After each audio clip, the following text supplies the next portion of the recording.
और पुराना के विधायक हैं मोहम्मद इलियास।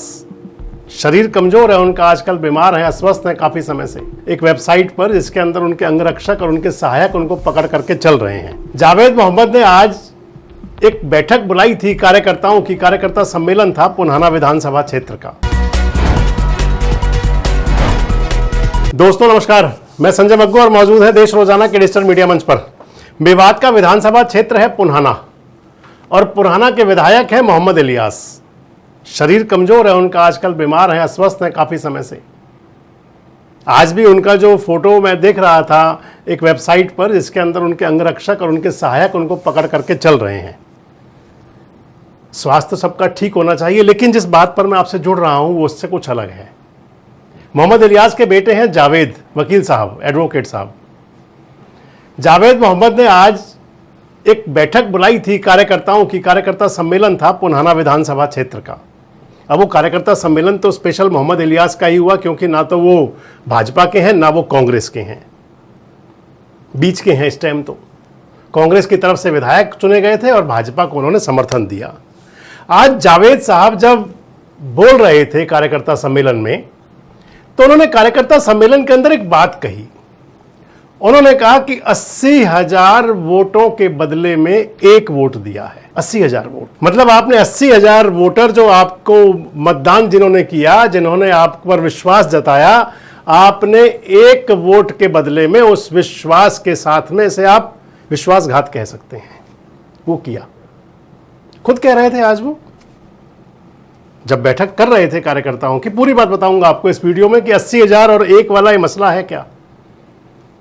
मोहम्मद इलियास जो है वो पुराने खांटी नेता हैं, कांग्रेस पार्टी से विधायक वो दूसरी बार है। इससे पहले वो इंडियन नेशनल लोकदल में भी रह चुके हैं।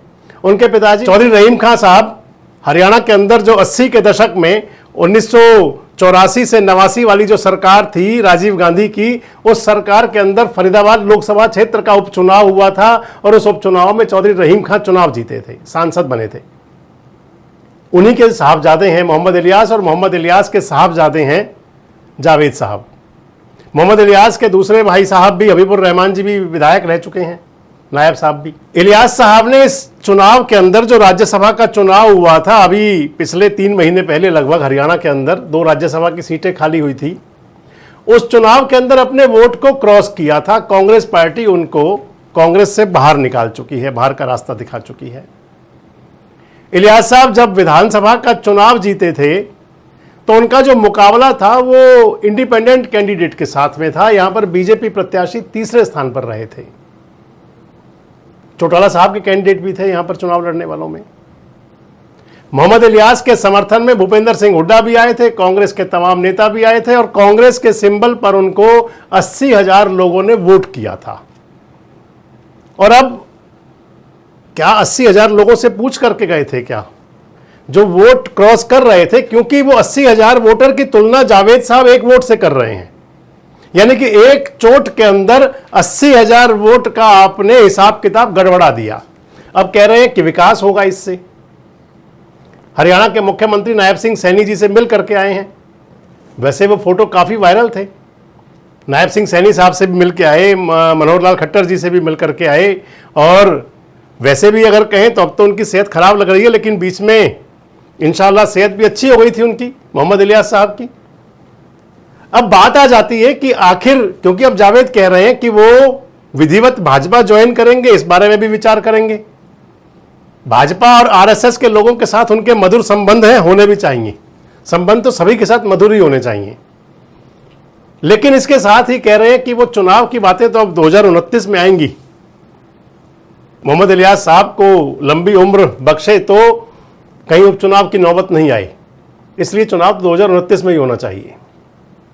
लेकिन अब बड़ा सवाल आ जाता है, अगर 80,000 लोगों ने आपको वोट किया था और 80,000 वोटर्स के बदले में, क्योंकि वो वोट तो कांग्रेस पार्टी के सिंबल पर हुआ था, और उसके बाद में जब एक मौका आया तो आपने उस मौके को आपने समझ लिया। तो एक जो पुराना नारा चलता है आपदा में अवसर वाला, आपने शायद वो अवसर ढूंढ लिया।